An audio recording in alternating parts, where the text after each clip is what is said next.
Having excess chest fat can make you feel very uncomfortable as a man, especially when you take your shirt off around other people. A lot of men will quickly assume that if they have a lot of chest fat, they probably have a condition known as gynecomastia. And gynecomastia is a term used to describe the growth of a man's breast tissue, which is typically caused by a hormonal imbalance, such as having very high estrogen levels and very low testosterone levels. However, gyno is usually not the actual cause of the excess chest fat or man boobs. Instead, if you're a man struggling with chest fat, you most likely have something known as pseudogynecomastia, which is simply increased fat deposits around your chest, and most likely you also have some excess body fat in other areas as well. Since everybody has different genes, our bodies will preferentially store fat in different places. While women will usually store more fat around their hips and their thighs, men usually store it around their chest, belly, and love handles. And even though you may be unlucky if you're more prone to storing fat around your chest,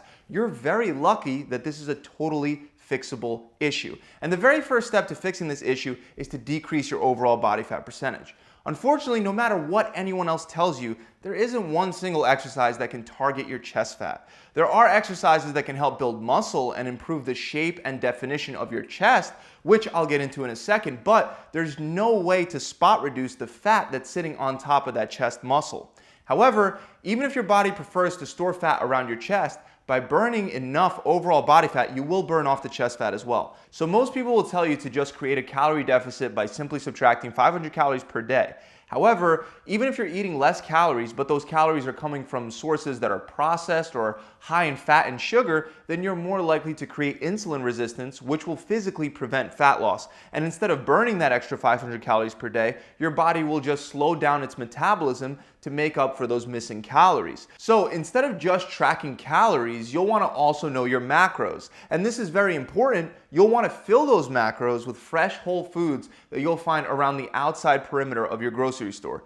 These are foods that don't come in a box, and they're usually made out of just one ingredient, like salmon or rice or eggs. To easily find out your macros, you can click the link for the calculator below. But keep in mind, as you lose weight and as your body adapts to the amount of calories that you're taking in, your metabolism will slow down and you will have to readjust to keep losing weight.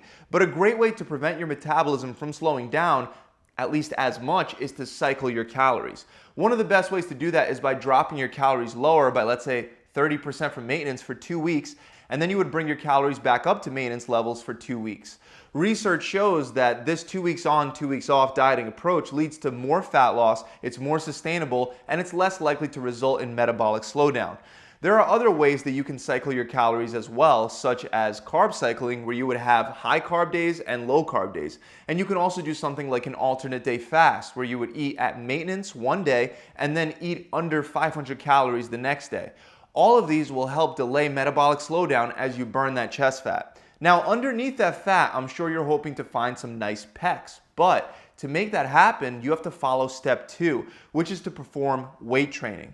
If you're breaking down your muscles with weights, your body is going to divert the calories and protein, carbs, and fats that you're eating towards rebuilding your muscles, which will make it much easier for you to lose body fat, and it'll also help you build muscle size, shape, and strength, specifically around your chest. This will make your chest look tighter and more defined. Again, we can't target the fat sitting on top of the muscle, but we can target the muscle itself. And I'm going to give you 5 of the best exercises that you can start doing today to build pecs, even if you haven't burnt the fat off just yet. The first one is the bench press. You can do this flat, at an incline, or a decline. The flat bench press is great to help build chest strength as well as overall chest size and shape. Meanwhile, incline will focus more specifically on the upper chest and decline on the lower chest. You'll want to try to incorporate all 3 into your routine over time. To perform the bench press, you would retract your shoulder blades by squeezing them tight together. Then you would lie under the bar with your feet planted on the ground and grab the bar with a medium grip width, which will be about 6 to 12 inches wider than your shoulder width. Next, you'll want to maintain the natural curve in your spine and keep your core tight as you lower the bar to the middle of your chest. Then push your feet into the ground as you drive the weight back up off your chest and repeat for reps. Another great exercise is the dumbbell press, which is very similar to the bench press, but since your hands are no longer connected on one bar, you can isolate each side better and you can hit your chest in a very different way. Again, this is one that you can do flat, incline, or decline, but the form remains very similar. So feet planted on the ground, shoulder blades back, neutral curve in the spine, and then press the dumbbells up while keeping about a 45 to 75 degree angle between your elbows and your body. By the way, you'll want to keep that same 45 to 75 degree angle for your bench press as well. Another great exercise is the chest fly. This can be done on a flat, incline, or decline, and it can also be done on a number of machines as well as the cable cross. But for a basic dumbbell fly, you'll want to retract your shoulder blades and lay back on a bench with your hands over the line of your shoulders. Then you would bring your arms out to your sides in an arc-like motion with a slight bend in the elbows. It should look like you're about to hug a really wide tree. Make sure you bring the dumbbells down no lower than chest level and then raise them back up for reps. For our fourth exercise, we have chest dips. This exercise is performed like regular dips where you would get up onto parallel bars, but you're going to be leaning forward while performing the exercise. So after hopping up with your arms locked out, lean forward and lower your body until your shoulders are even with or slightly under your elbows, and then extend your elbows and return back up to your starting position before repeating for reps. Remember, with dips, if your body weight is still too difficult right now, you can use an assisted pull-up machine or a resistance band to help you up. But if you are strong enough to do body weight dips, try to strap weight onto your body to make it more challenging. The last exercise that you can do anywhere is the push-up. I really like to do it on two platforms if I'm trying to target my chest because it allows for a better stretch at the bottom. But regardless of whether you use the platforms or not, you'll want to plant your hands wider than shoulder width apart, and you'll want to keep your heels, your butt, and the back of your head in a straight line. Don't allow your hips to drop down to the ground, and don't raise them up in the air like you're about to do mountain climbers. Instead, you want to keep your core tight as you lower yourself to the ground while keeping your elbows at that same 45 to 75 degree angle as before. Then press yourself back up off the ground and repeat for reps. You can also do this exercise with a wider hand placement to focus more on the chest. Now, these are just a couple of the exercises that you can do, and if you do 3 sets of a heavy weight of each, you'll get a great chest workout. But even if your goal is to improve your chest, you should still make sure that you're working the rest of your body every week with other exercises like squats, deadlifts, and pull-ups, just to name a few. Training all your muscles won't only help you build more muscle, which will help increase your metabolism, but it'll also help you burn fat during the workout and after the workout as you recover. And it'll help you develop a proportional physique, which goes hand in hand with the last step: improve your posture. Now, improving your posture won't necessarily burn chest fat, but it will definitely improve the appearance of your chest big time. Since most of us spend most of our days hunched over behind a computer screen or a steering wheel, we start to develop a much tighter chest and a weaker, overstretched upper back. This leads to a postural deviation known as shoulder protraction, and it's going to make your chest look much worse. But luckily, we can fix any postural imbalance in 3 steps by stretching out the tight muscle groups, strengthening the weak overstretched muscle groups, and then practicing good posture. So the first thing you'll want to do is stretch out those tight chest muscles. One of the best ways to do this is to stand in front of a doorway with your arms bent at 90-degree angles against the frame of the door, and then lean your body forward through the doorway to increase the intensity of the stretch.